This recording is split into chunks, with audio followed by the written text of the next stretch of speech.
Congresswoman, the so-called GIVE Act, what is the real intent of this bill? The real intent of the GIVE Act is, I think, to get people dependent on the federal government. It begins by paying out fairly small amounts of people to be, quote, volunteers, end quote. I've been a volunteer all my life, but this really distorts the whole idea of volunteering. Why did you feel it was necessary to introduce an amendment to this bill to correct the wrong direction in which it was going?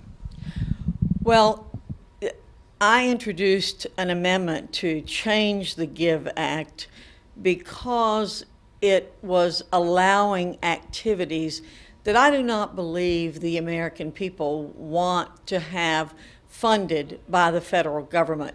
I have overall opposition to the bill, but there are ways that we sometimes can make a bad bill a little better, and I think we should do that every chance we get. So my amendments prohibited people who are receiving funds under the GIVE Act from helping people get abortions, for example. I also had in the amendment a piece that would say that you could not be involved in partisan activities such as working with the group ACORN. And that, I think, made the awful bill a little bit better. There are those who say that the bill, the amendment to the bill, will hinder volunteerism. How do you respond to that? My amendment to the GIVE Act will not in any way hinder volunteerism.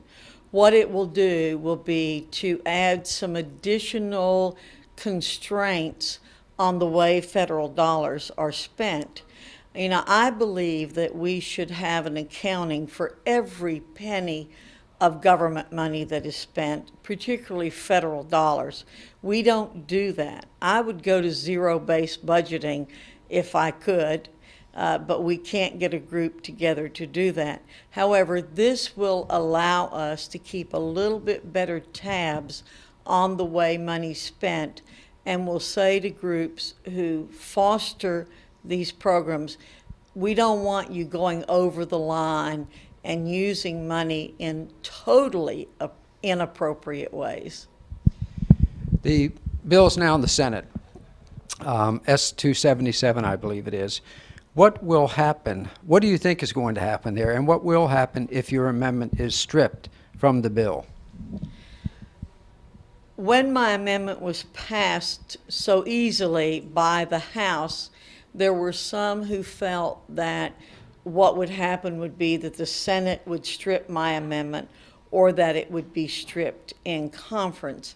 That certainly is a possibility for that to happen. I hope that will not happen, and I can't fully predict what may be happening.